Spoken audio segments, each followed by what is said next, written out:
So the title for tonight's festivities, Introduction to the Christ Within. Anybody met the Christ within yet? Okay. Well, then you don't need an introduction. Maybe you should introduce. So we can get on familiar terms. I was looking at the word, and this happens in my attunement process where things converge and move forward into my awareness. So I'm just going to put the word up here, introduction, and see if I can remember how to spell it. Sometimes that's interesting. You ever notice it's different when you do something on another scale then you have to like step back and like do it in automatic writing and then, oh yeah. So there's this word in there, duct. And you probably have some ducks in your office somewhere, I bet, huh? Yeah. So it's like a passage, but it would also conduct, okay? So I was looking that we're going to be conducting the Christ tonight.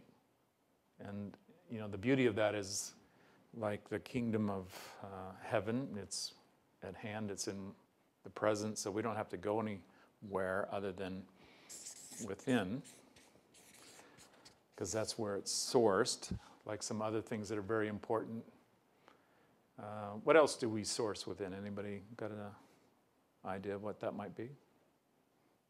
Anything else? Love. What's that? Love. Love. Anybody ever sourced love from within you?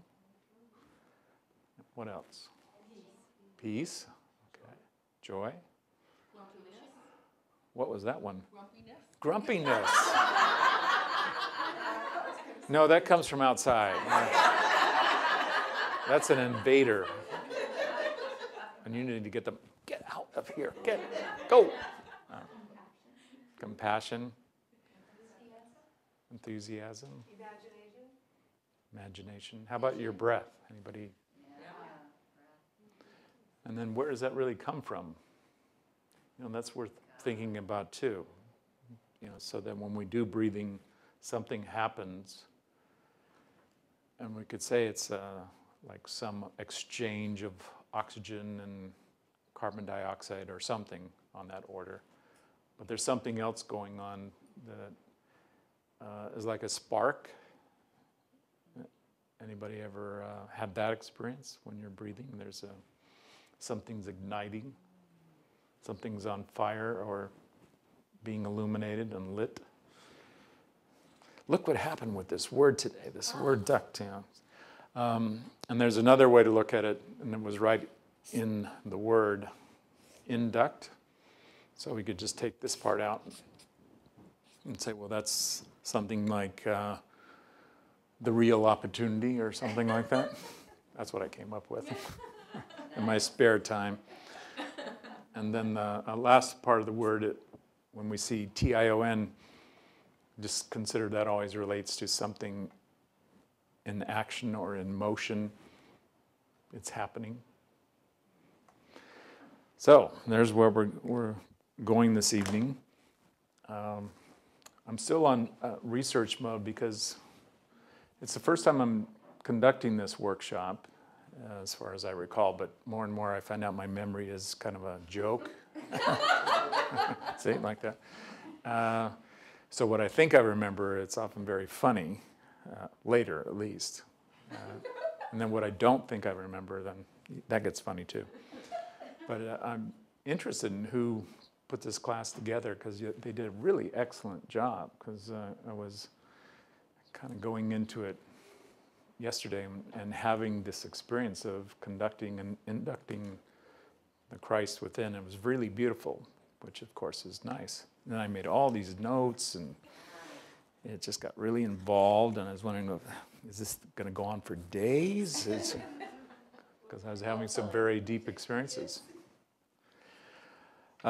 So I invite you to induct, conduct. There's another one I just remembered, so I'll write it down too.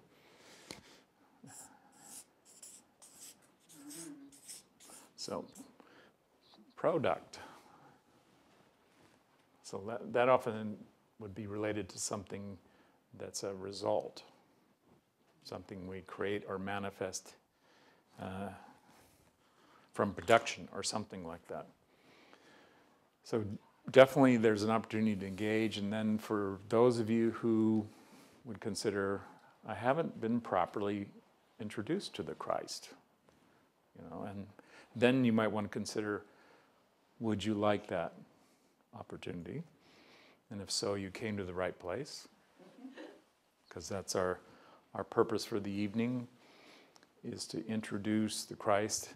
And then even if you have had these experiences already, and you're having one now, that we come to a place where we're doing that right now. It's brand new. So we allow ourselves to have it updated, so that whatever it has been before, we would be willing and open to a new experience of what it is now. Sound fair? Okay. I want you to also consider what your purpose is for being here. That, there is a purpose that you could have made other choices. And maybe some of you are making other choices now. Because life is like that. Maybe you find out it's not quite fitting with what you had in mind. So then just be aware for a moment of your intention for being here, and that how would that relate for your purpose for being here. And then consider that we open that wide up. And that means on planet Earth. What's your intention for being on planet Earth? What's your purpose for being here? And somehow that relates to the Christ. Is it? Does anybody know what this phenomenon is? Like you go into a cold place, and then your nose starts running, like your refrigerator's running. That idea. But I've been noticing that. So, whatever that is. Maybe I got David's cold because he was about done with it. So. And he said, "Here, you want this?" I said, "Oh, sure. I just got in town. Yeah, take this, please. I've had it long enough." Allergy, okay. Okay. Yeah. So, what's the pollen in the air at the moment? You don't know? Okay. All right. Well, that could be it. So I'm in new territory. At least it's been a while since I've been here. So has spring sprung, or do we need to do something about that? Okay. All right. So we'll step on the spring, and it's sprung. There we go. So do we have a live microphone that we can use, Roger? Okay. Aha, I see. That's the most attractive mic holder I think I've ever seen. That's really very nice. Here, if you're wondering, see, look at this. Is this? This is nice. Very. Huh? Yeah. You guys do it in style. Okay. So if you have something that comes to mind and you'd be willing to share about, and you can do both, your purpose or your intention for being here, that's what we're going to do. We're going to just give you a moment, and if you'd like to say your name as a way of introducing yourself, that's really nice. So anybody want to say something about your intention, your purpose for being here, and put it out and share it? And let's consider that Christ is listening somewhere out there, watching, picking up on it. So look, right next to you there. My name's Andrew. I'm not sure about my purpose, but my intention was to be able to come and be in this group and in this wonderful energy one more time. That's easy, that works. Anybody else? Can be that simple, it can be one word.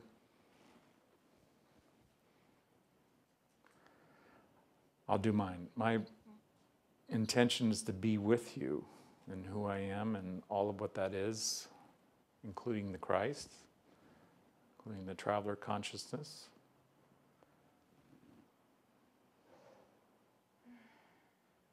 And my purpose is to be one with God as that is now and forevermore. I didn't have that prepared, actually. It just showed up, so that gives you an idea. You can do that as well. And you can do that wherever you're watching. Okay. Okay, that's cool. Clear. You can do it in some other ways, like what you would want to let go of, like clear some karma, or, well, you don't want to be doing necessarily all of it, because then you might fly the coop. Because if all your karma is clear, then how can you stay with us at least for another hour? Yeah. Hi, I'm Courtney, and my intention for being here is opening to the Christ heart within me, deepening within the Christ light within me, and strengthening and deepening my friendship with the Christ traveler, preceptor, right into the heart of God consciousness, or something That covers like a lot of ground. Okay. And my purpose is to be present with everyone too. Okay. There we go. Nice. All right. I'm reminded too of some of the background for what we're doing this evening, because way back when, do you know when that is? Well, actually, I can actually find it. It's in 1984, because I remember the year the very first peace awareness training was done in the fourth element of that. So we have a PAT 4, that we first trip to Israel and Egypt with John Roger. And so I knew it had something to do with the Christ, and I was involved in the logistics with creating the itinerary and working out all the things like flights and hotels and what we would do. And in preparation, we created a Christ Within as a retreat. We did a number of those. Anybody remember attending any of those? Okay, a few of you. We did several of them, and I think at the first one, which was at a place called Lake Arrowhead in California, it's a property that MSIA still owns today. We had Friday evening, all day Saturday, and then we were done somewhere in the late afternoon on Sunday. And over the weekend, John Roger did 13 hours of sharing. Oh, wow. Well, not straight, but close enough. So I knew we had something on our hand with that subject because of his willingness to participate. And those of you who are in the, it's always good when I can get this, intention, health, openness, and prosperity, IHOP, okay, which is a class being conducted currently with Paul Kay leading, and it's this year focusing on the Christ consciousness. So he's been delving into some of the transcripts from these Inner Christ retreats. So I thought maybe Paul did this. I'm still finding out who put it together. It's because I'd like to look them in their eyes and shake their hand and thank them for a beautiful job. I'm quite sure that they liberally applied JR's words, because that's I have a way where I can experience when he's personally involved, and so I was reading this, even though it wasn't in quote marks or it wasn't citing when he was saying, I was going, this is amazing. Whoever is writing this or speaking this. Let me give you an example. I'm going to go, yeah, there we go. It starts out, this workshop is designed to offer an experience of our own divine nature and of our oneness with God. It doesn't matter what our religious backgrounds might be. It does not even matter if we really believe in God or not, because here we are not dealing with beliefs. We are dealing with reality that we can experience directly. All we really need is the willingness to be open to that experience. Well, that's not so hard, is it? So we all have this willingness to be open, so I'm inviting you to do that for yourself, especially as that would serve your learning and growth. And this tagline that we say often in MSIA, for the highest good, or the highest good of all concerned, that you would induct that we would all do that. We would produce that for ourselves as a direct experience. And when I was looking at this on the plane yesterday, coming here, I was having these experiences with the Christ within. And then it's like one of those things, like, is the guy next to me on the plane going to go, is this guy okay? He's got tears coming down his face, and and he's got his eyes closed, and is he all right, or should I talk? Anyway, we had a nice conversation, but it wasn't about why are you having these tears roll down your face. But they were, because of how I was moved, and I was experiencing the sacred. So that's part of the opportunity that I see is here with the Christ within, is that it is a consciousness conducted from, by, and of. It sounds like it's in the Declaration of the Independence, like by the people, for the people, of the people, by God, for us, and of our true nature. That this is a sacred experience that we're doing. So just make some room for that, and in your own way, right now, do the invitation. And are you prepared to meet up on a personal basis?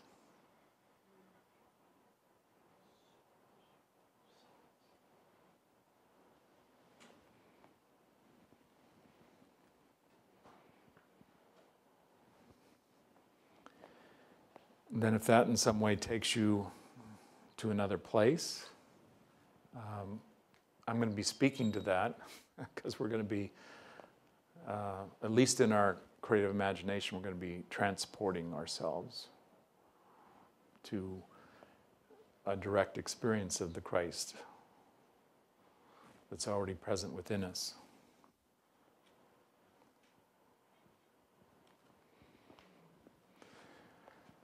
Roger, do you have that moment of peace set up?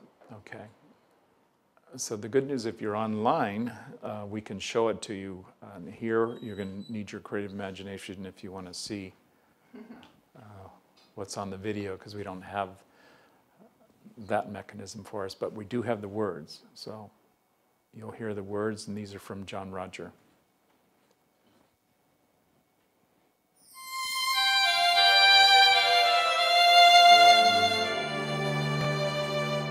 There's just an awful lot of mystery that we don't know. There's a great mystery on the planet, and it is who will be the next person to understand that they are also Christ. Who's going to be the next one to know they were born the Lord? Who is going to be the next one in this room? In Australia, on the East Coast, north to south, whoever they're watching this, who in your group is going to be the next one? I can tell you how you find out. If you look at that through the eyes of the Master, if you look at that through the eyes of the Master, or you could say, how would Jesus see this person? You will start to see the transformation of the Christ in front of you. You will be absolutely amazed. And not only that, And here's where it gets really strange. No matter what you were to do physically, it would be perfect no matter how bad it looked. Because that perfection would go off on to thousands of years into the future. I would tell you people, get busy and start looking spiritually at people. Start looking with the eyes of loving, the eyes of caring, the eyes of holding people, the eyes of honoring and respecting people. Have that as your format for existence. If you do, other things that you do in your livelihood will all be forgiven. They'll be taken care of by the karmic board. No one of us is going to be exempt as long as we're still growing toenails. You can do what you want to do, as long as what you want to do includes the caring of somebody next to you. Berush Bishan. Berush Bishan.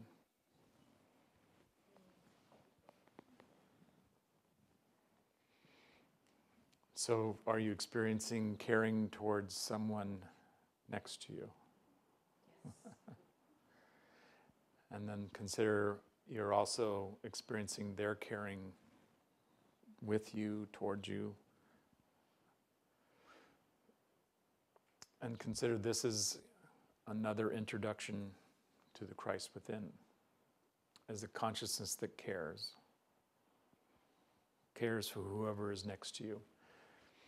I've delved somewhat into languages and linguistics, because it's just fascinating where our words come from and how they come to us and all the variations of what that is.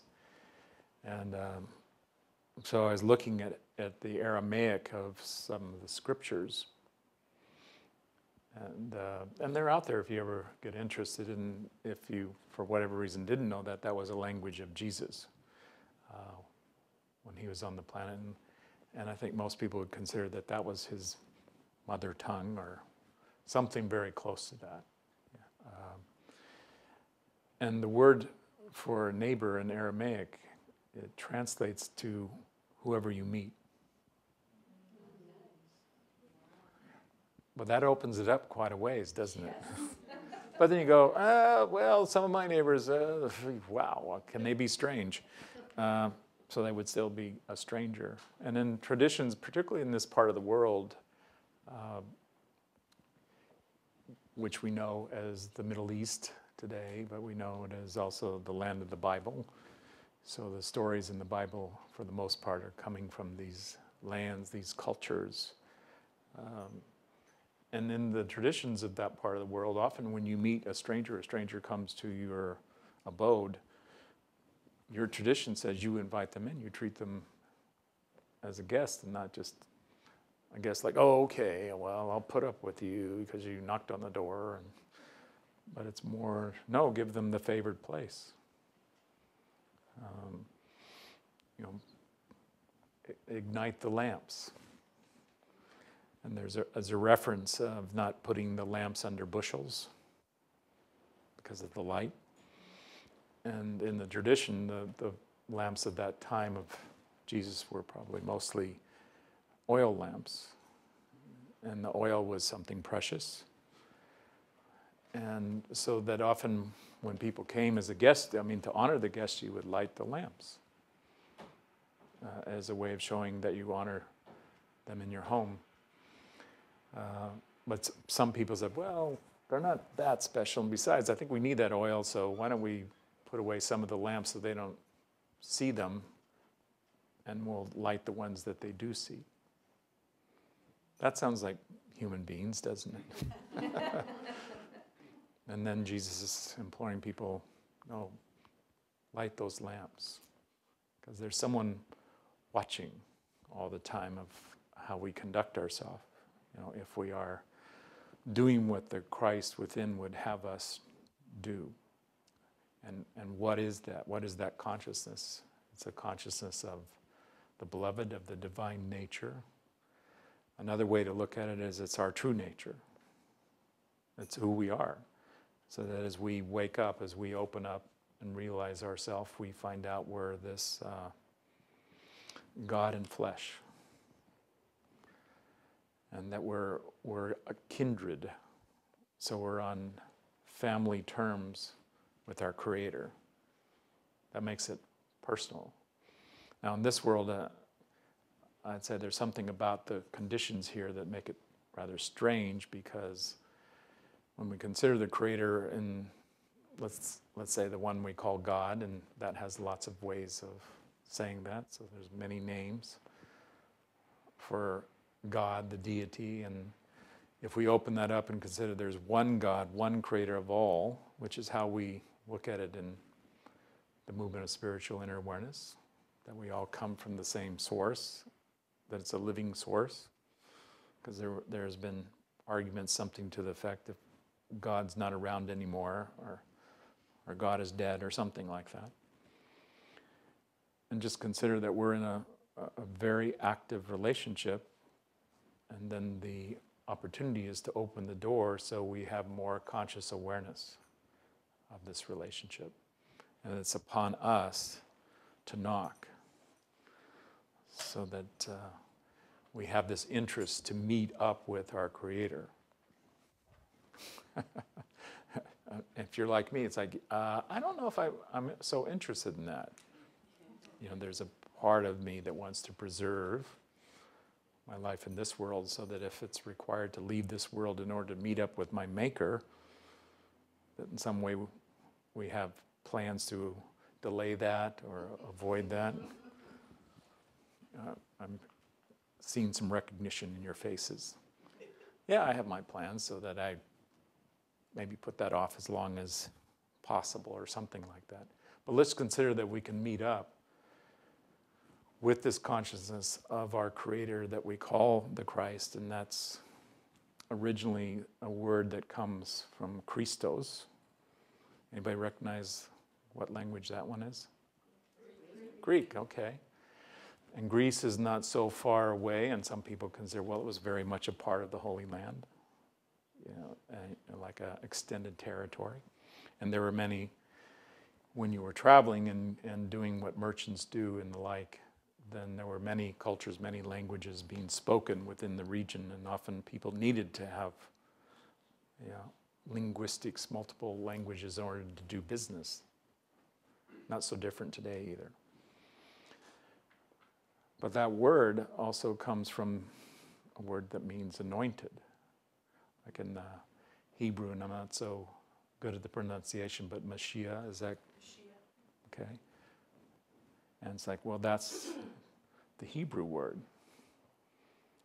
And, you know, what does it mean? It means anointed, like has the authority.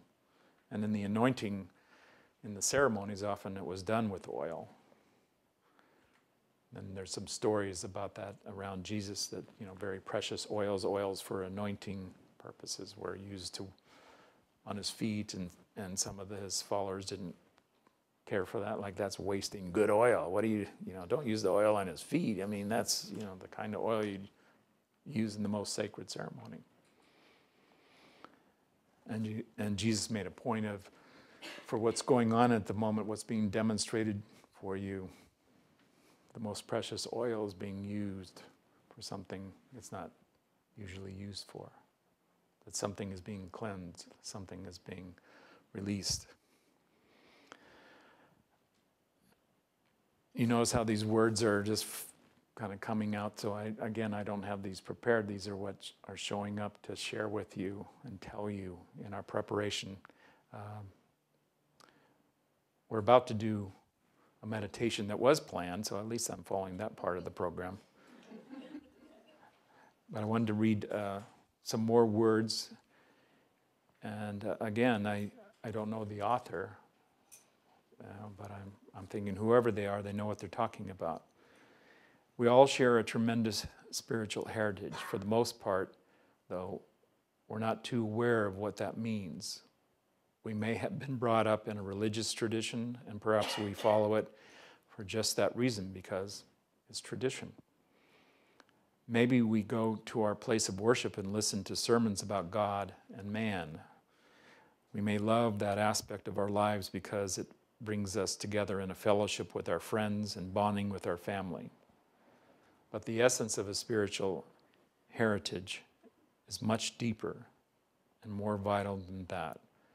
We have within us a God essence that is so magnificent that it transcends everything we could ever encounter in life, and that is the Christ within.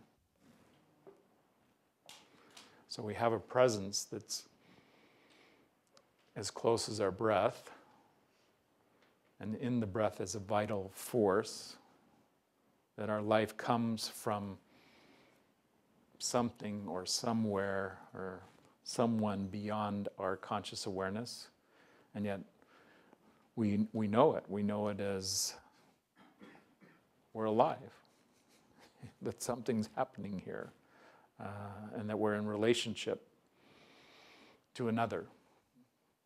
And what we're going to do here is a very personal introduction from within you. So I'm going to conduct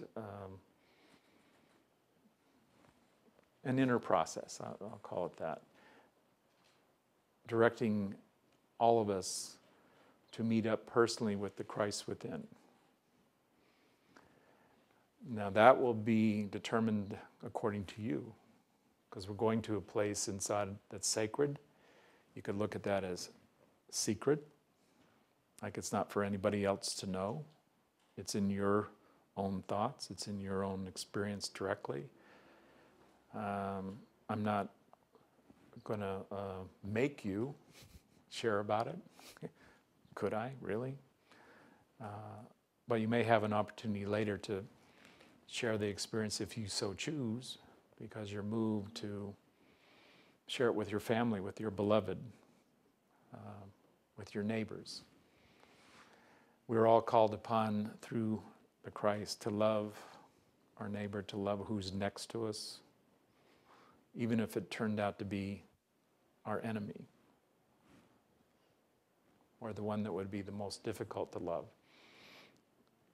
And I'm sure there are some in this room. I'm put up my hand to say I've had experiences where I considered myself as an enemy, that I'm the one causing all the problems. I'm the one making it difficult and painful. So then the enemy's within. All the more reason to meet up with the one who loves the enemy within. So we're going to do that. You don't have to go anywhere other than within, however you would do that. But if you're in a place where, let's say, somehow you were doing this while you were driving, which is not recommended, you're online, but you might want to pull over or something like that, just to be on the safe side of what this is, because you're going to be invited to go wherever you would meet up with the Christ. And here's a question. Let's say something like Jesus the Christ is on the planet, and I have tickets to go meet up with him. So when you go, they'll ask you, do you have your ticket to meet Jesus, the Christ? And you can say, yeah, here it is. Would you want to go? So just look at that. And I'm letting you have that answer to yourself, so I'm not asking you to indicate, or let's do this in blood and have a record that you committed. It's a free choice. But let's consider that we would need to move from where we are. That would be part of what would need to happen, is that we couldn't stay where we are now. We'd have to move. We'd have to actually demonstrate our willingness to meet up by moving to where the Christ within is located. And just have that awareness. If you have that, does that make you nervous? Does it bring up fears? Does it bring up something else? Maybe it's joy. Maybe it's excitement. Or questions. Sometimes something like this brings up the doubts we have, or the sense of worthiness we have. But I want you to consider something. You're invited. You are invited. And there's a consciousness here that knows the way to meet up with the Christ. Say, well, what consciousness is that? Let's consider the Christ is in many places. And there's friends, and there's those who know the way. And that's how this movement works. It works as there are those all along the way who in some way are familiar with, where am I? What is this place? And what's next? Sometimes referred to as a wayshower or a conductor if it happens to be on a train. Some of you have had these inner experiences, so you know of which I refer. So a little bit else, a little bit more here about the preparation. You won't need to have your eyes open or eyelids. And that's just an invitation to go within deeper. Sometimes people go out. What does that mean? It means like out of the body. So we make room for that in MSIA. If you need to be on the floor, there's not that much space, but we're like puppies, we can do it. So do what you need to do to meet up with the Christ. So in some way you might say, well, this is uncomfortable, like I'm going out of my body, I can't stay conscious. That's okay. Some of us are assigned to watching, like watching over you, making sure it's safe, making sure it's okay. And sometimes it's more or less leave you alone because it's already taken care of. There's nothing, a problem. So there's not a formality like you have to sit in a chair while you do this. Do you understand how this is working? It's like we're opening this up so it can be what it is for you, so you can have a direct experience, perhaps more powerfully than you've ever had in conscious memory. Okay, that's my introduction to our inner process with the Christ within. Here we go. Lord God, in your presence, we give thanks that you have invited us into a direct experience of the Christ within, that each one of us is prepared perfectly, that this invitation comes in a personal way, knowing our limitations, understanding everything about us and the conditions in our life, completely aware of our past actions, our preparations, aware of that consciousness we call the traveler, as doing this work, providing these opportunities for those who are prepared, who are ready, who are chosen. That each one here is chosen to come directly inside, into that place where we meet up with that consciousness that is the Christ beloved.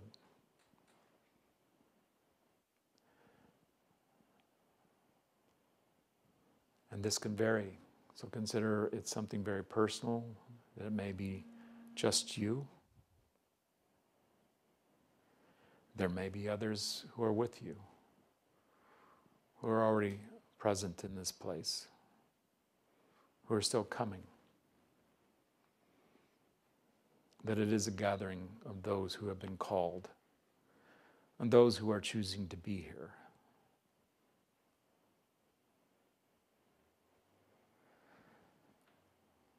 So see it however you do. It can be in a very natural setting. It could be someplace that seems very private, sacred. It could be mysterious.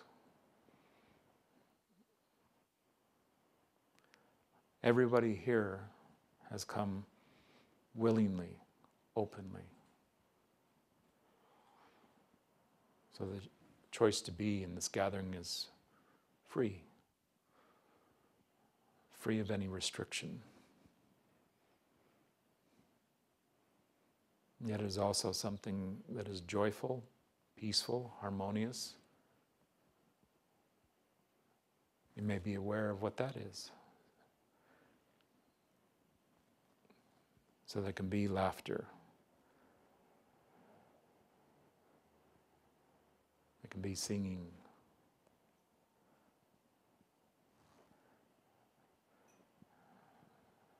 There can be joy shared.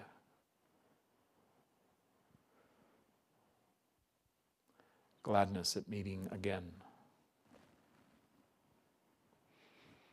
And in this gathering is that one we know as Jesus.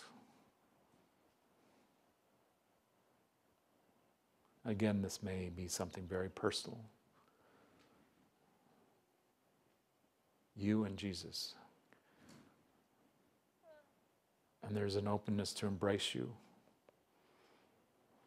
to take you in,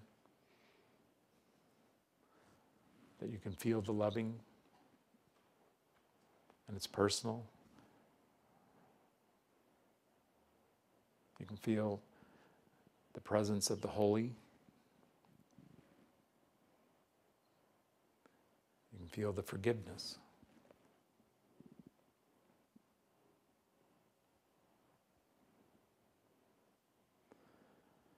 That whatever has transpired, whatever has been done by you or anyone else,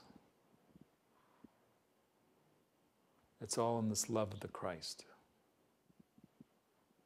and the forgiveness.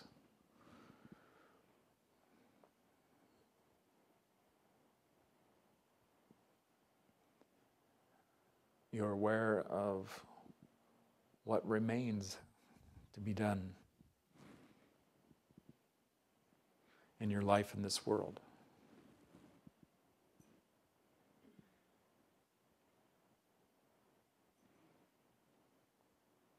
So take it in. If you have questions, they're answered. If you need to know, it's shown to you.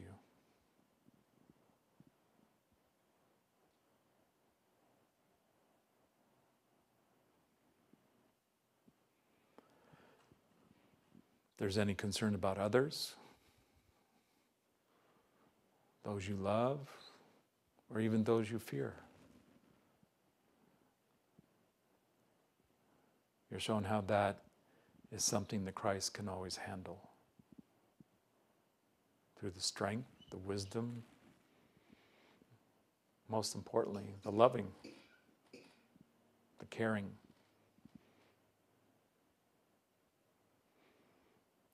That all are loved in this consciousness. And there's a putting aside of whatever has been the negative forms that create pain and suffering. It's not in this place. Here is the beloved of God, and the fullness of what that is and can be.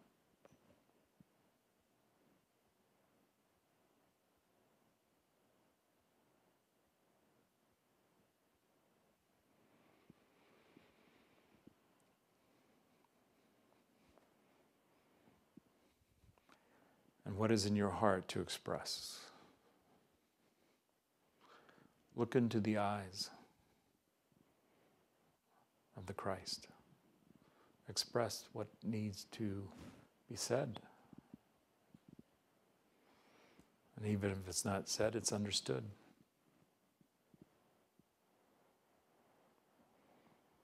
All that needs to be shared is exchanged.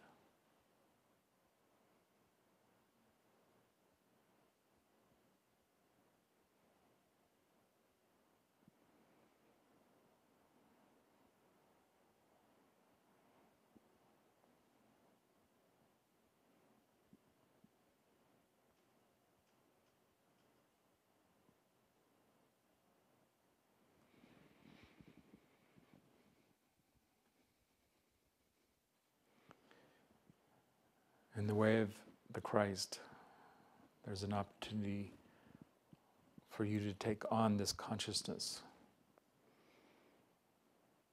So you walk in the beloved, you walk as one who is anointed, who has opened up your true nature,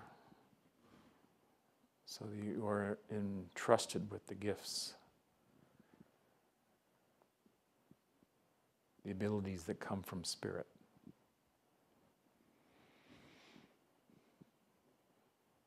Be conscious of these gifts in you and how they are to be shared.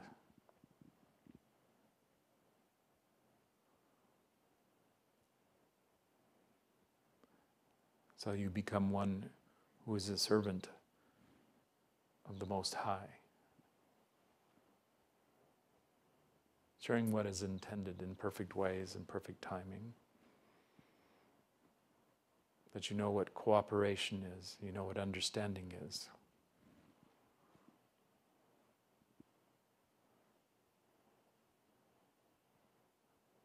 The Christ within you is in all. And now you experience the gift that comes as empathy, as knowing the other as you, and how to love them in the way that opens their heart, so that their heart is shared with yours.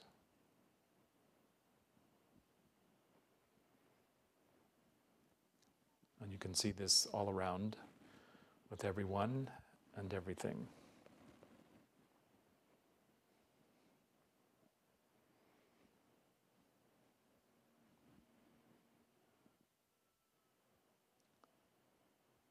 Your awareness is this experience is always available to you, to come within into the full presence of the Christ.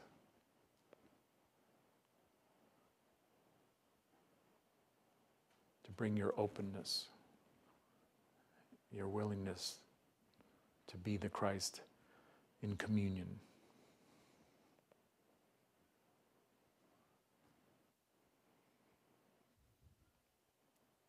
We take this moment in thankfulness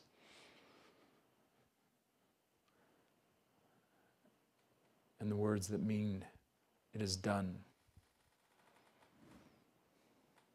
It is here. It is fully present. Beirish Beishan.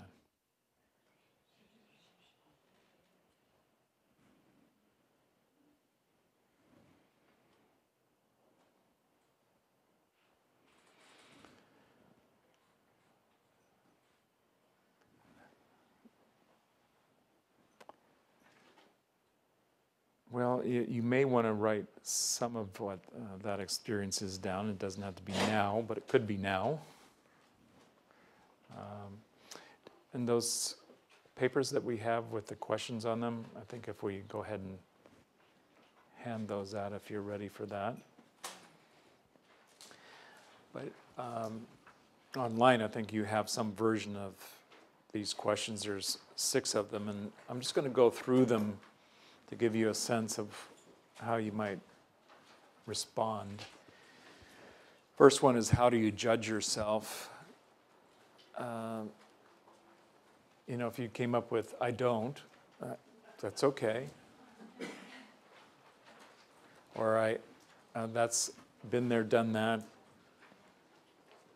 But if you still do, it's an important opportunity for you in your openness to the Christ within to know and acknowledge what the judgment is. And often it's in something like a pattern, like I criticize, I find fault.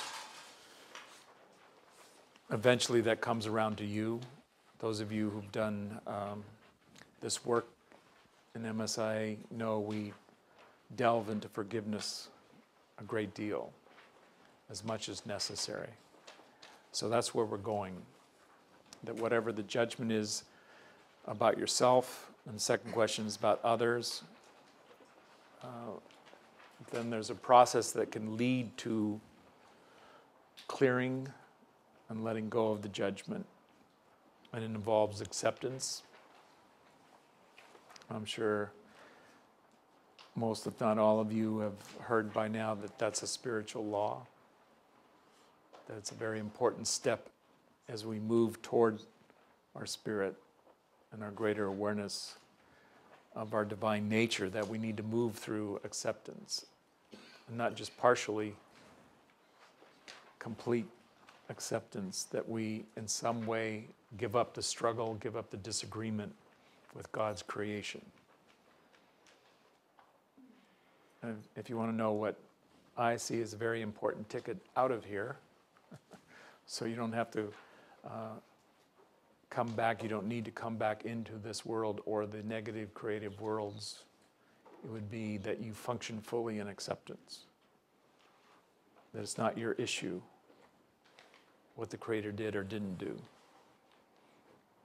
And that we're dealing with a Creator that's in all things. So there's no exception to this. So if you are willing to surrender that disagreement with God, give it up, that's your ticket out. That, I mean, if you choose to come back, it's like that's still one of the options that stays open.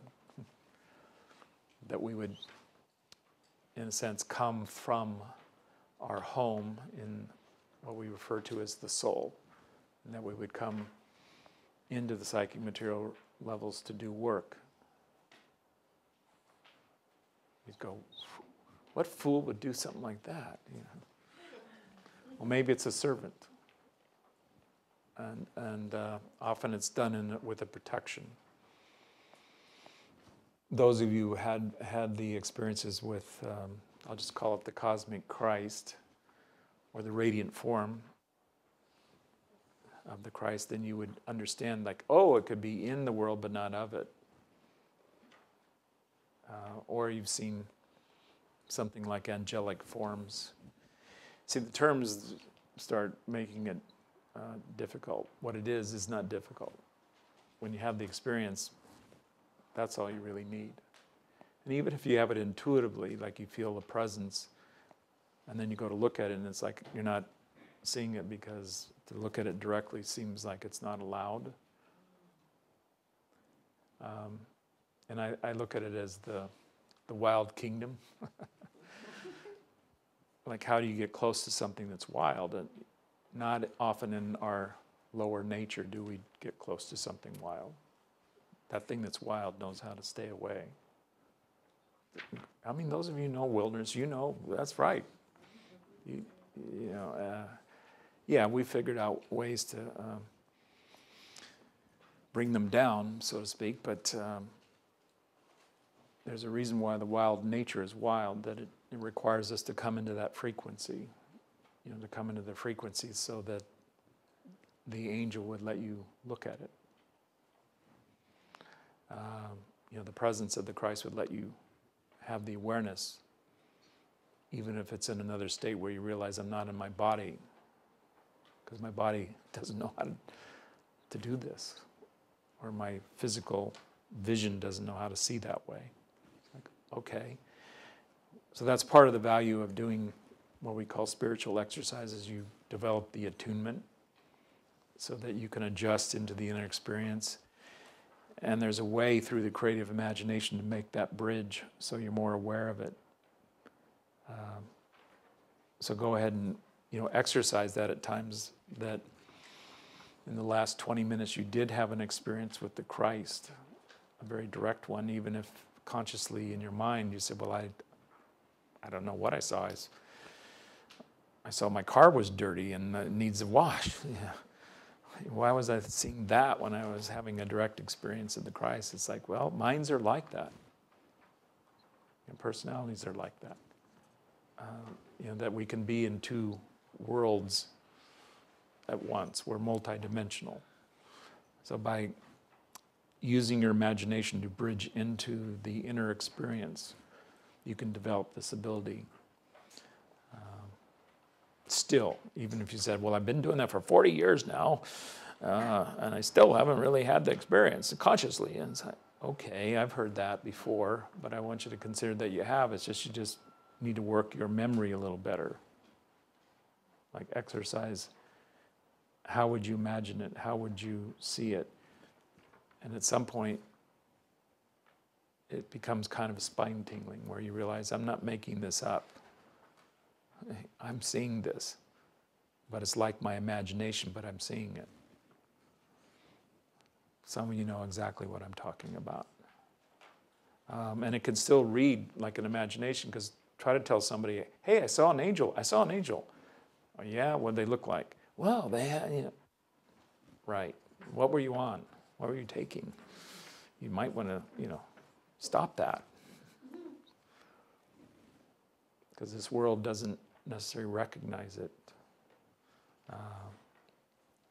What's in the world as the Spirit fully recognizes it. So then the last part is, how could you forgive yourself? And this is a forgiveness of yourself even with others. I forgive myself for judging. I'm the one judging. And just look at it like you're letting go of the disagreement with your Creator. And that you are forgiving yourself.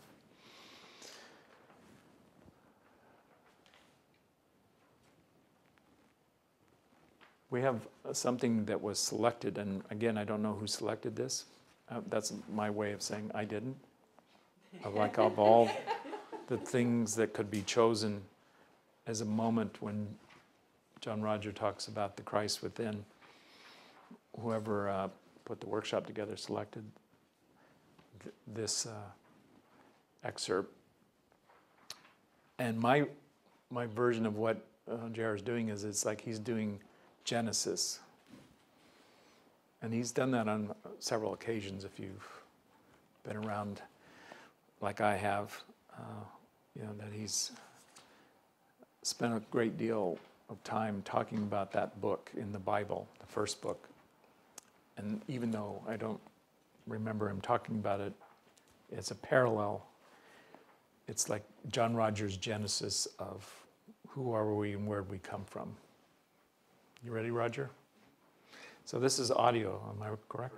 Okay, and it's audio for you online as well. So.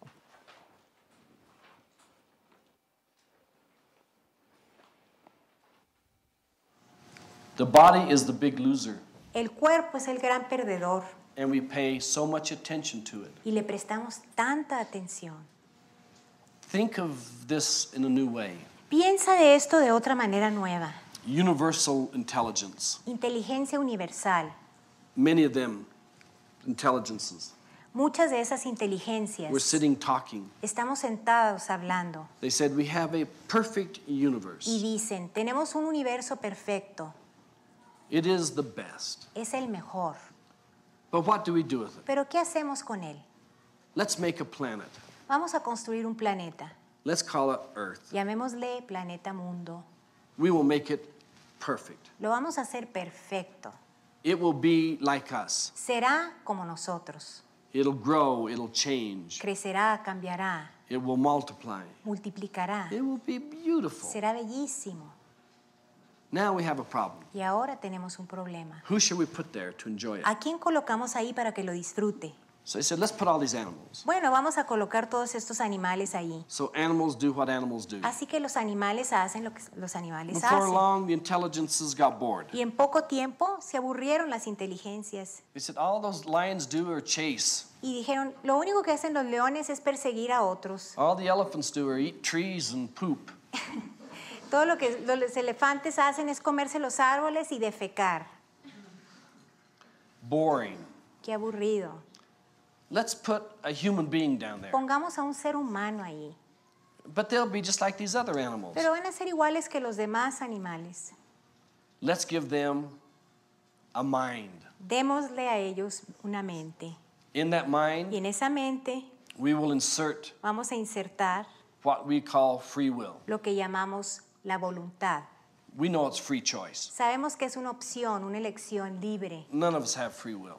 Nadie de nosotros tenemos libre albedrío. If you have free will, Si tienes libre albedrío, right now, en este momento, lift up out of your chair and float across the room. ponte de pie y flota por este salón. Will yourself to do that. Dispónete con esa voluntad de hacerlo. Now, Ahora, ya. I didn't do it either. Yo tampoco lo hice. So it's a choice. Así que es una opción que tienes. Sometimes I get my choice, A sometimes veces I don't. logro lo que elijo y a veces no. But they said, Pero dicen, if they know dijeron, si ellos saben in their mind en sus mentes that they are the intelligences that created all this, que son las inteligencias que crearon todo esto, they will tune into us van a sintonizarse con nosotros and they will know it's all perfect. y van a saber que todo está perfecto. So, Así que let's throw down confusion, vamos a arrojarles un poquito de confusión, some illusions for them. ilusioncitas para ellos. And we will have people teach them the illusions so they get them good. Y vamos a lograr que otras personas les enseñen las ilusiones para que lo aprendan bien. And let's give them doubt. Y vamos a darle dudas So when they think they've got it, para que cuando piensen que ya lo they'll lograron, doubt it lo van a dudar and they won't do it. y no lo van a hacer. Otherwise, De otra forma, they will know that they are the universal intelligences. sabrán que ellos mismos son las inteligencias universales. And they'll know that this life is perfect. Y sabrán que esta vida es perfecta. They'll go along singing, dancing, Van a andar cantando, bailando, knowing full well the universe gives everything. sabiendo muy bien que el universo lo da todo. Then it'll be boring again. Y luego de nuevo va a ser aburrido. So what they said, Así que lo que dijeron, let us go down bajemos ourselves nosotros mismos and take these bodies y tomar posesión de estos cuerpos and live in these worlds. y vivir en estos mundos. And we'll set up rules and Y regulations vamos a establecer reglas y Called leyes karma. llamadas karma that'll make us behave. para que eso nos haga comportarnos. When we're happy only so long, Y cuando estemos felices nada más por un tiempo, the karma hits us luego el karma nos out golpea of nowhere. de la nada, de donde salga. We don't know what happened. No supimos ni qué pasó. We feel like a victim, Nos sentimos como we víctimas. blame everybody, Culpamos a todos. but it doesn't go away. Pero no se va It esto. doesn't get better. No se mejora. So we stop blaming. Así que dejamos de culpar. Now we're starting to act like the universe. Ahora estamos empezando a actuar como el universo. The universe doesn't blame. El universo no culpa. All it does Lo is único que hace give. es dar. The universe is instantly forgiving. El universo es instantáneamente perdonador. But since we have this ability to choose, Pero como tenemos esta habilidad de escoger and we are the universal intelligences, y somos las inteligencias universales, another word that called God, o sea, otra palabra para ello es another word for Dios, that called the divine, otra palabra para ello llamado lo divino, and it's in us. y está dentro de As nosotros, us. como nosotros. And we have confused our own selves. Y nos hemos confundido a nosotros mismos, There is one law in the universe porque hay una ley en el universo that if you break it, you're not forgiven que it. si la rompes no se te perdona. You cannot lie to yourself. No puedes mentirte You a ti cannot mismo. be dishonest to No yourself. puedes ser deshonesto contigo mismo. And who is that self? ¿Y quién es ese ser? If we all say, I am, Si todos decimos yo soy, it is all the same self. todo es el mismo ser. We can lie to the mind, the emotion, and the body, Podemos mentirle al cuerpo, a la mente y a las emociones, but when you lie to that spirit, pero cuando le mientes a ese espíritu, it is not forgotten. no se olvida. You must at some point Debes en algún momento come back to the truth inside of you. regresar a la verdad dentro de ti. When you do, Cuando lo hagas, joy comes into your el life. gozo entra a tu vida. You do not have to No apologize. tienes que pedir disculpas. You share the joy. Compartes el gozo. Then they are very happy that you're in their life. Luego ellos están muy felices que tú estás en su vida. It's not hard to do. No es difícil hacer, But once the mind has been trained pero una vez que la mente ha sido entrenada into a certain belief, a ciertas creencias, that belief runs our life. esa creencia maneja nuestras vidas. There's only one thing to believe in. Solo hay una cosa a creer, The universe is perfect. que el universo es perfecto. I am perfect. Yo soy perfecto. I am this universe. Yo soy este universo. I am the spirit. Yo soy el espíritu. I am also all of these spirits. También soy todos estos espíritus. And all these spirits are me. Y todos estos espíritus son yo. We are intelligences. Somos inteligencias. And in that, Y en ello, joy comes up. el gozo sube. Baruch Hashem. Baruch Bashan.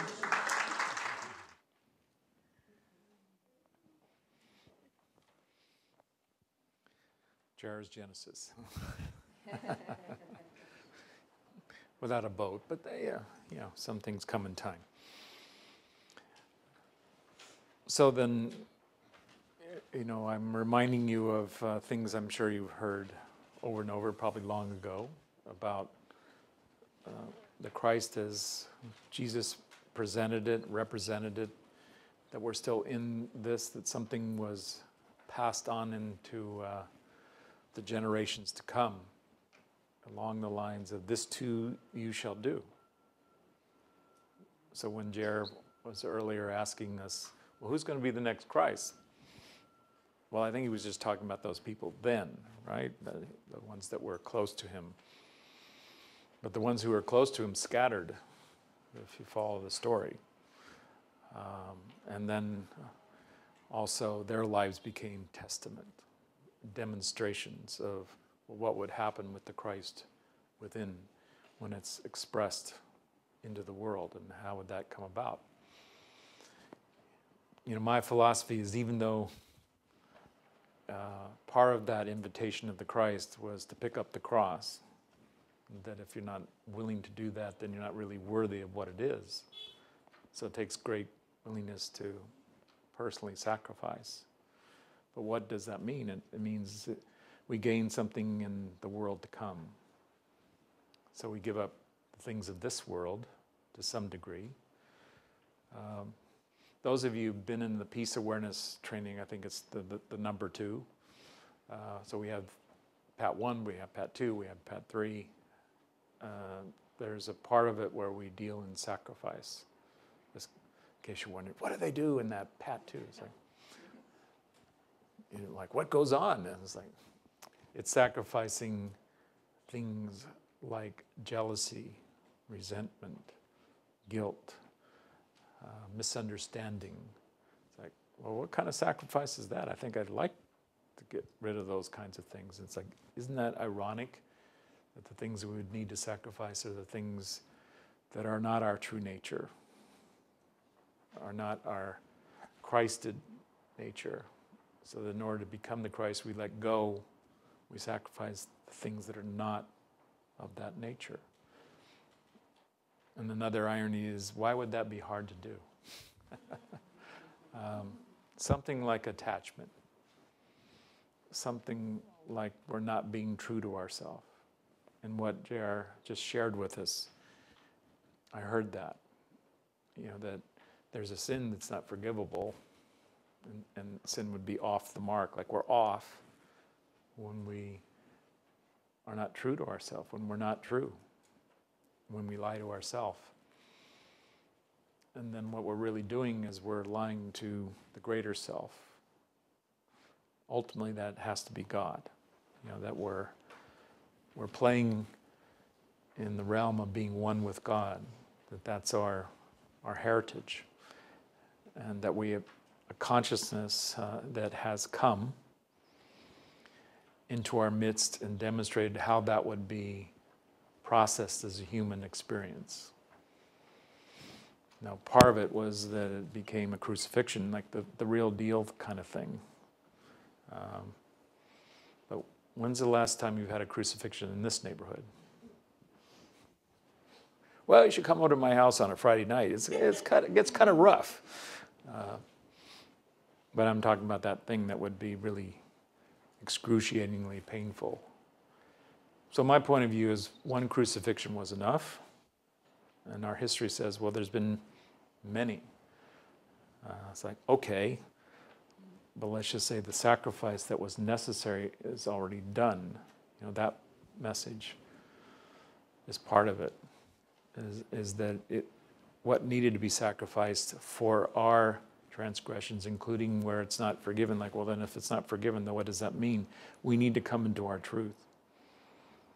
We need to come into it. We need to acknowledge that we were in some form lying or deceiving or misrepresenting. We need to have that courage, and it's the same courage that gets us to the face of God, to looking eye to eye in the presence of our Creator. Let's just say the tradition that's here with the Christ, that's something we don't do in this world. Come into that fullness, that we're face to face, we're eye to eye with the Creator, that it's done in the Spirit. So we move into the consciousness of our spiritual nature. Can we do that while we're still in a body? Interesting question, isn't it? It's like there's something that holds us so that it would take care of our responsibility in the body while we go into the Spirit. It's called the traveler consciousness. It's like, oh, okay. And so it's part of our packaging that we all came in with it. So we would have a consciousness that functions as a caretaker and breathes us for the divine nature, but breathes into the body in a personal way that would also protect us, so that as we move into these higher states where of our own ability we could not go, but we could go in the mantle, the invitation of the traveler into these higher experiences of ourself while we're in the body. So if you're new to MSIA, and there were a few of you tonight, like, well, what makes you different? This opportunity that the traveler consciousness places with every soul to move into the Spirit while you're still in the body and do it into the fullness, so that you basically re-establish yourself in your true nature that we call the soul or the soul realm. That we do that as our business. We call it soul transcendence. We directly rely upon this consciousness that is the Christ that holds the door open. So it basically opens up the divine nature so that all who seek it can gain access. So Christ is the access. Our Christ nature is the access. And how do we gain access to the Christ nature? Through our loving for all, so that we would not judge a single one. If you're aware that as you are now, you haven't quite worked that out, that there's still judgment in some way, in some form, all you have to do is see something you don't like, and then if you're not careful, there'll be judgment there. So then we need to know to let that go immediately, like to place it into the loving nature, that I'm not going to resent that or take a position against that. I'm going to, in some way, just be neutral towards it. Like, I don't understand why you would create like that, Creator, and I don't want any part of that. But I'm not against it. I'm allowing myself to stay out of judgment. Long ago, those words were told to us all, judge not. And it's like, well, then what follows with that is that we would be judged. That might seem harsh. Like, you mean if I judge, I'm going to have that judgment? That's how it works. That's karma. That's the law. So why would you want to condemn someone unless you want condemnation? My point of view is we've all had enough condemnation by now, that we don't need more of it. That's not going to help. What we need is something like the light, the truth, and the way. That's what we need. And those are words I'm sure we recognize as a statement of who is this and what is this? As a consciousness, and how could it speak if it didn't have the authority of what that is? So it wasn't speaking as a man, but it was speaking as a divine nature, but also as a nature that we all have, so that we come into the loving and the forgiveness, the grace of this consciousness, and we immediately have access into the kingdom. That's part of the message, is that it's at hand. So it's wherever your hand is. You can go, I lost them, because that happens in this world. It's like where you can touch. So if you can touch the voice, if you can touch what you see, what you sense, what you smell, that all these ways that if we did that in a consciousness of I love this. One of the books in MSIA is one called Momentum, Letting Love Lead, with the president of MSIA, Paul Kay, and John Roger. And it's a very simple message. It's basically love this, whatever it is. Like, bring your choice to the loving, no matter how long that takes. In my experience, that can be humbling. There's some part of me that thinks, I think I would have learned how to love by now, or I'd have it down pat. I don't have to think about it, I just do it. But every time there's some kind of a contraction, anything on the order of an upset, the game's on. Like, what's it going to be? Is it going to be loving, or is it going to be the judgment? And when I look in the contraction, I see the judgment.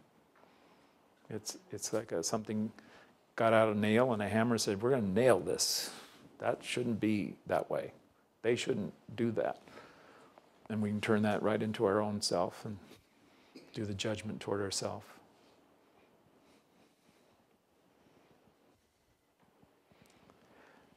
The line is open. If there's anything, any of you, and we don't have this ability mechanistically with those of you online, but you can send me your concerns or questions.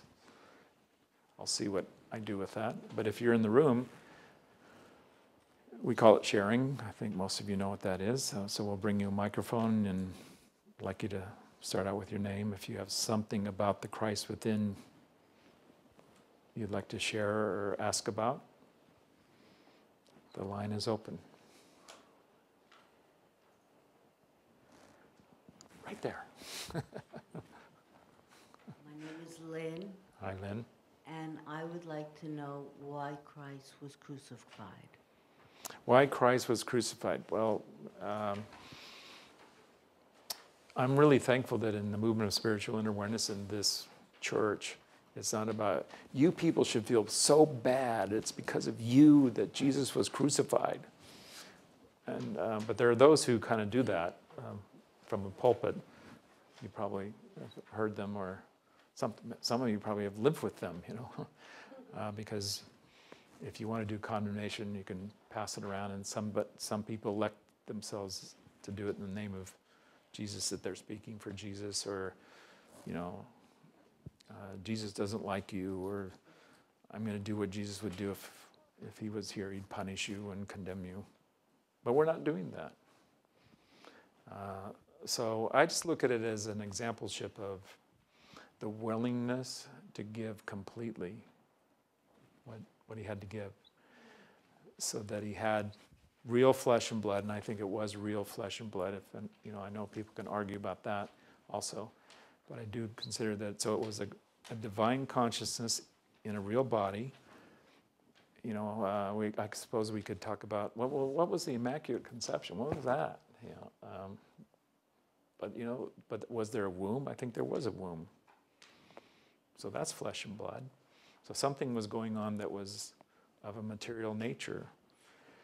And even if, we'd say, but this could be fiction. I mean, a good writer can make this stuff up. It can sound like it happened.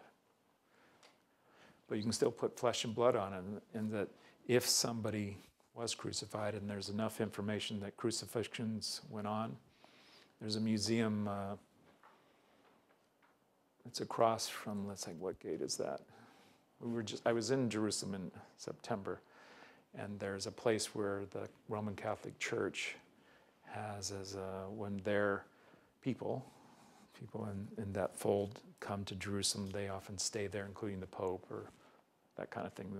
The cardinals, the priests come there. And now they have a museum that's about the shroud, the cloth that was possibly, and then we could argue about that, around the body.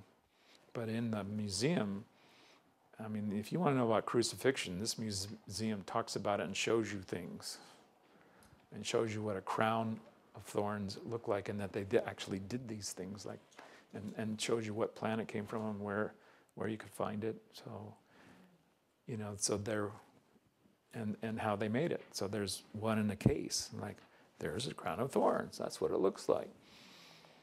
And then they find the nails. So they found nails. They found nails through like bones.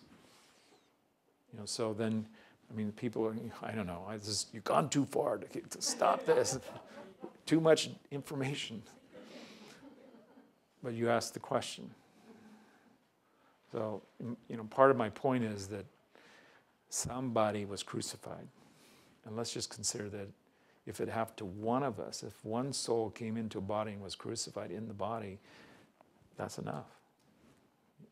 And then what would it take to do that willingly? And I would just see it as an example of, look, you're not your body. The things that go on in this world are very temporary, so that if we were looking at who we are eternally, it's less than a blink. You've heard that phrase before. So we would realize, if we just kind of get through this world and what it asks of us, or maybe requires of us, if we just did that, like if it was a crucifixion, and if you understood you would fulfill what you came here to do, like just by doing the crucifixion, I think some of us go, okay, I'll take that deal. You mean I'm out of here if I do that, like I fulfill. And why would we be talking about that? Because there are clearly better worlds, by far. So then eventually we can have that experience, if not now. So we understand I'm not really from here, I'm a visitor, like a stranger in a strange land. And then how did I end up getting more and more tickets? Like, back to Earth? Like, again? I drew the back to Earth ticket? Like, what? How? And then that's like ad infinitum, ad nauseum. And to me, the message isn't in the crucifixion, it's in what happened thereafter. This thing called the resurrection. And it's like, it's not even over there. Like, what is that? That the body can rise up. And to me, it's very important to read carefully or look at what's the account. And the account is, that resurrected body is not a human body, a flesh and blood body. It's something else, but it could look like a ghost could look like. And people, it's like, yeah, let me tell you, when the ghost shows up, depending, you can hear the chains clanking, and like, how does that work? And where's this realm that's not here? It's like, they have chains there? It's like, well, there's higher places. Let's keep going. And just to understand that it was about, the message is you don't die in the body, but the dying is that the coming back into something that's not our real home. It's almost like we return to the grave. It's like, well, what's that about? It's like, well, because there's something we need to do, so we're released from the grave. And this, to me, is the message of the Christ, that it's like, well, love your life, including what's around it, like the circumstances, the people, and the situations. Love it. That would be your vote. And then I think part of the message is, because the flesh is weak, the spirit is strong. But that's by far the better way to have the arrangement. Like, who you are is strong, not weak. But who you're not, or it's an encasement. It's something that carries you around like a litter, We're going to carry the soul around so it can have some experiences. That's weak, but knowing that, then the Christ comes in and says, that's okay, you're good. If you do what I called you to do, then you're liberated from what your weakness would not have you do. So I think that's part of it, is the demonstration of, I'm with you, but I'm not with you in the way I was with you previously. I'm in a different form now. But I'm still appearing to you, so what would that take? And it takes some form of manifestation down. Like, just to see it the way that they were seeing it, it would have to be some kind of an appearance, something that's stepping itself into the frequency of this world. And then it would disappear. I go, of course, because it couldn't sustain that. So to me, it was like a cloud would appear, and then it would disappear. Like the conditions weren't right and then it would kind of evaporate, but then when the conditions were right, it would appear again. And then it stopped appearing in that form. And where does it appear? It appears within. And part of the message is that a spirit, a whole spirit was left with us, not this God, that God. If you get 40 gods, you might be able to get a whole spirit together. No, get one spirit that has it all of what is that nature. And that it's with you, like as I am, it will be in this presence. Again, that conducts itself invisibly, silently. It doesn't leave things like footprints unless, of course, it does in some form to let us know this is the Spirit doing this. So I just see it as, in a way, the sacrifice was done so we don't need to. But what we need to do is come into alignment. We need to come into what was called the straight and narrow. So there are a lot of things we would give up that I talked about earlier. They're the negative forms. We give up our resentments, our jealousies, our guilts, our past actions. We'd let that go. Even if we lied to ourselves, we'd give that up. So then it's like, how would we give? We'd live an honest life and a truthful life. To me, that's what's called, like if you want to enter into the kingdom, you have to be truthful. You have to be loving as a consciousness. Those are the keys into the kingdom. Still have something, young lady?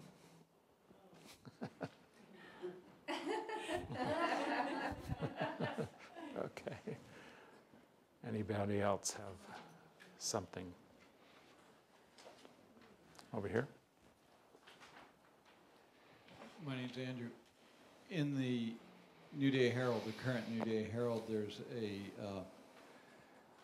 an article from a JR seminar in 1978 about the Christ.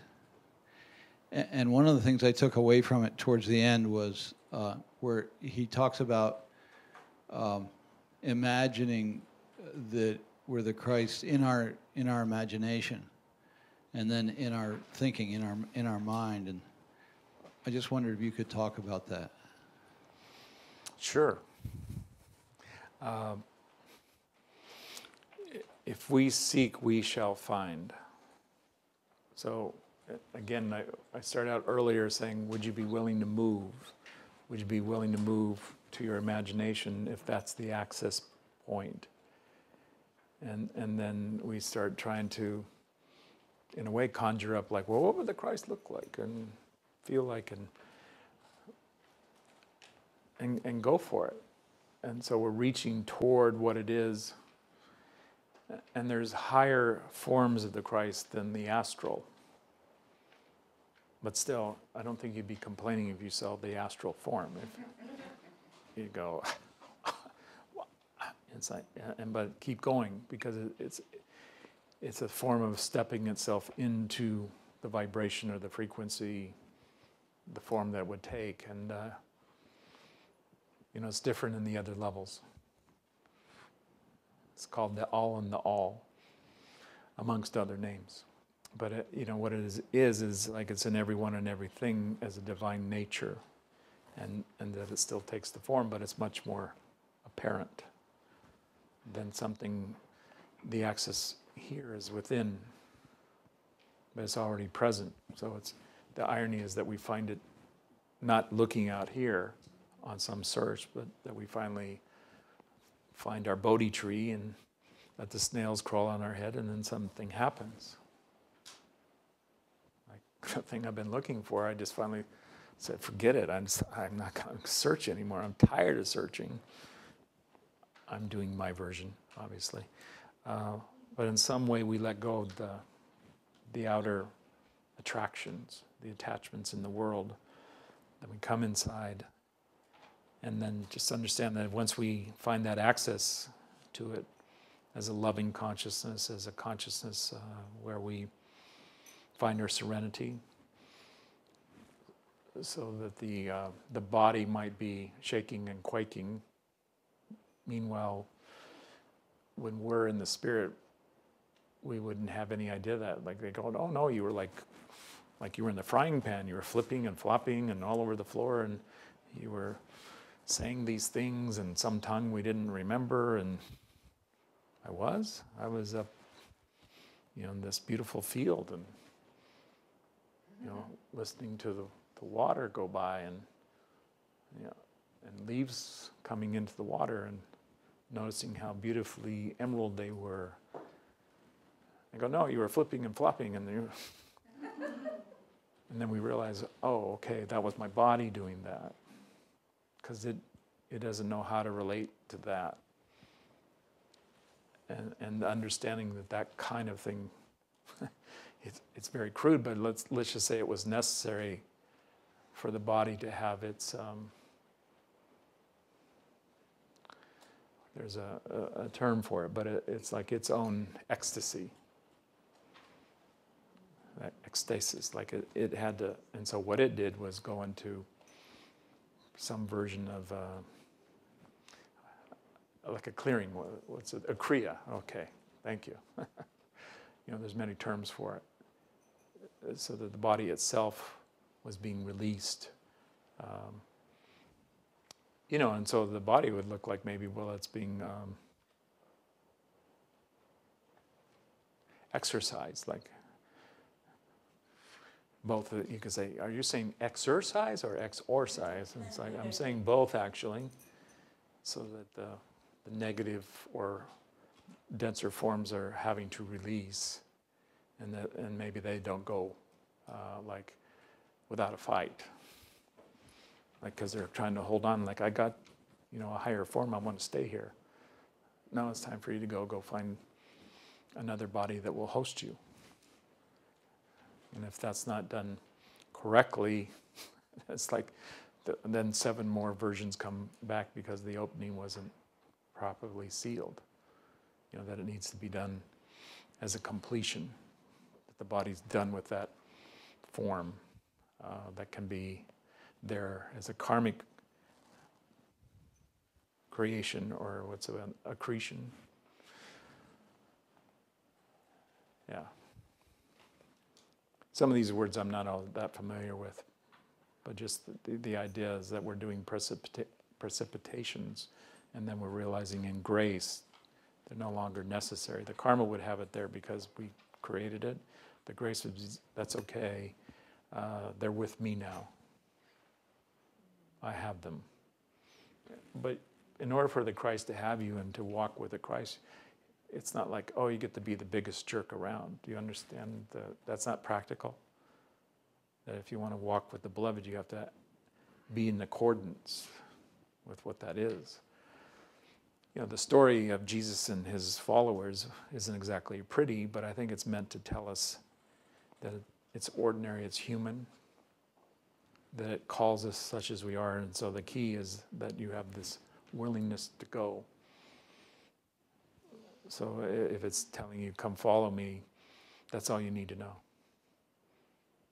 You don't need to know where you're going and what's going to happen when we get there. Will there be food?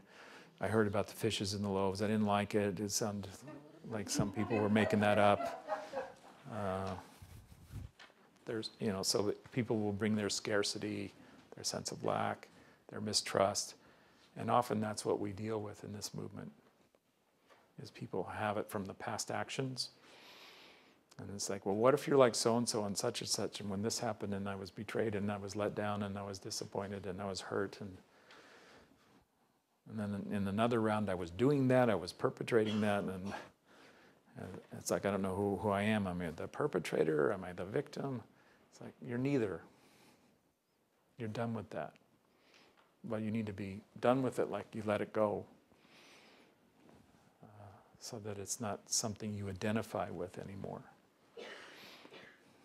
Like, the interesting thing is on the night that Jesus was arrested, and then Peter's, let's say, trying to stay in touch, but then people are saying, are you with that guy? We just, and then, there's the opportunity.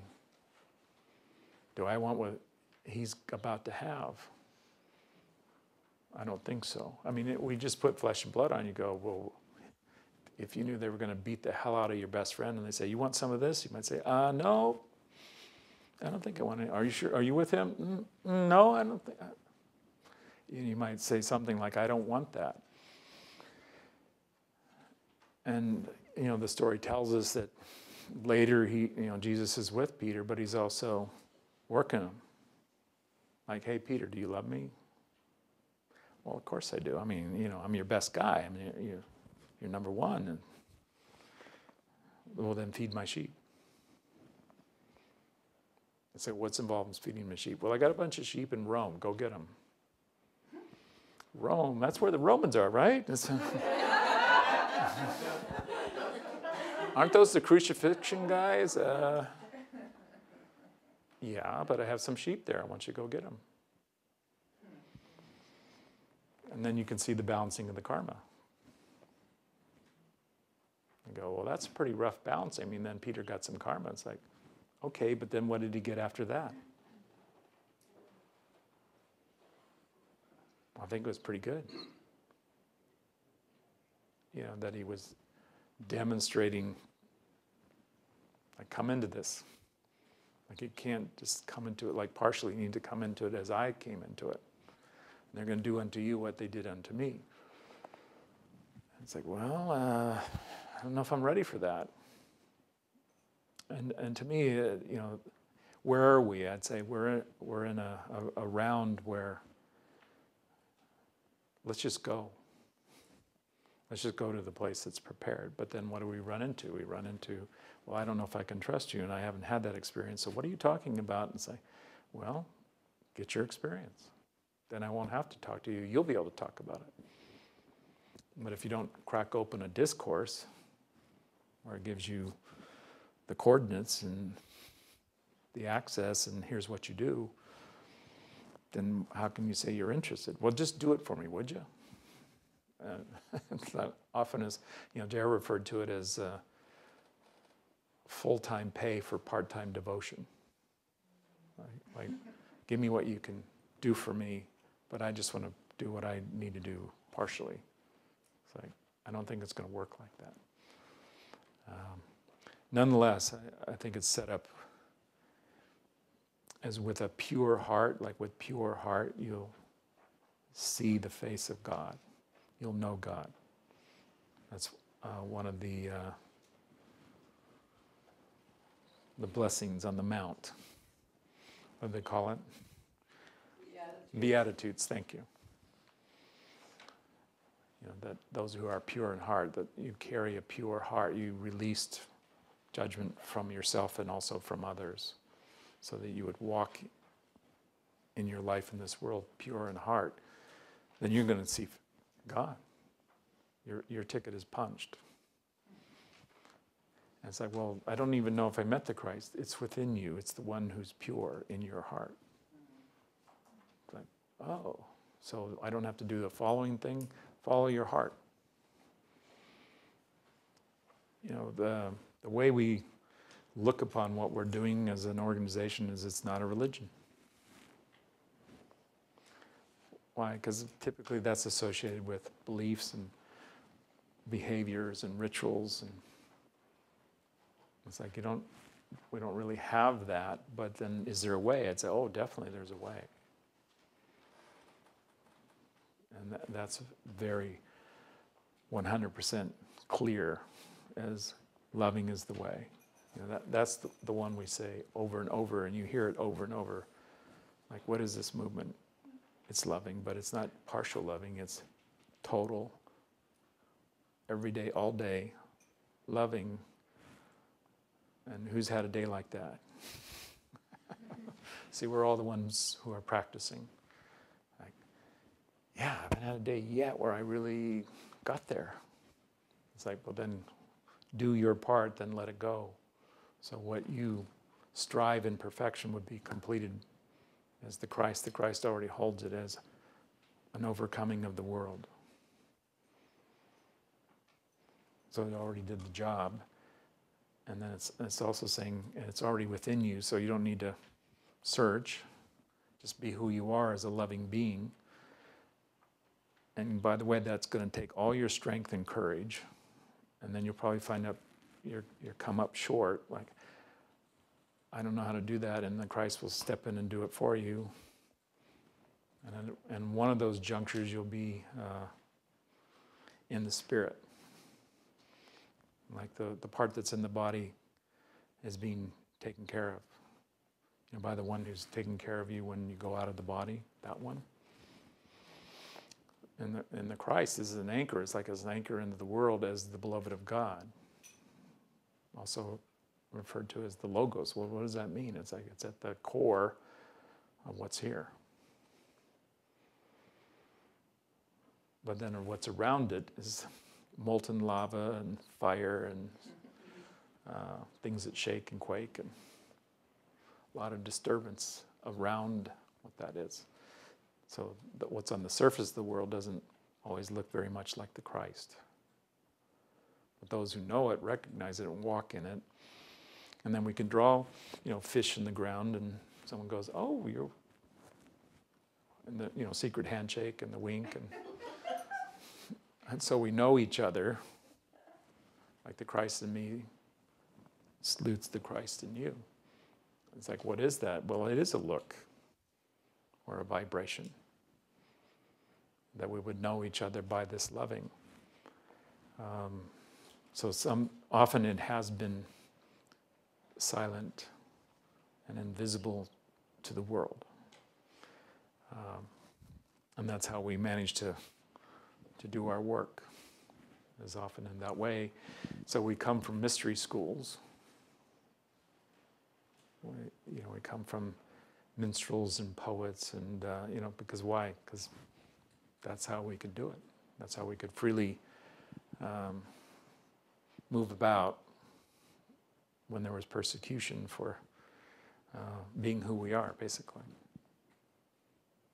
Because the authority in the world would have it not be that. So I'm just thankful that we can gather in a place where there is freedom of speech and freedom of religion, and we'll be thankful for that, so we can conduct what this is, even if it's not about convincing you or a debate. And it's not about converting you because you're already converted, because souls are converted. They don't need to be converted. We just need to realize that's who we are.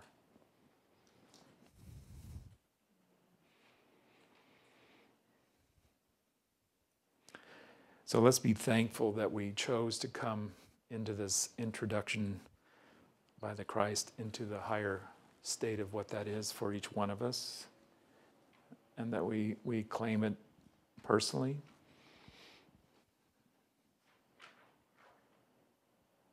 So it is an opportunity to be in covenant, with what that is, the Holy of the Holies. What's already written in our heart as sacred truth, that we resonate with it. And in MSIA, we don't speak it outwardly, we speak it as the names of God. And what is that? It's the vibration, it's the holy vibration that there's joy and peace amongst us, that we all resonate in that as our primary values in our life. Thank you for calling me into this, all of you. For those of you who are ministers, we'll be back here tomorrow night about the same time in the same station at Charlie's Place. And we even have an ordination, so wherever you are, I don't know, maybe you're down the street here, you just somehow managed to tune into this. Because that happens, because that's on the so-called internet. So our local security forces, we bless you if you're monitoring this. Who are these people and what are they up to? That we would send light and love to all of that. Yeah, that we're thankful. Beirush, Beishan. God bless you.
Bye.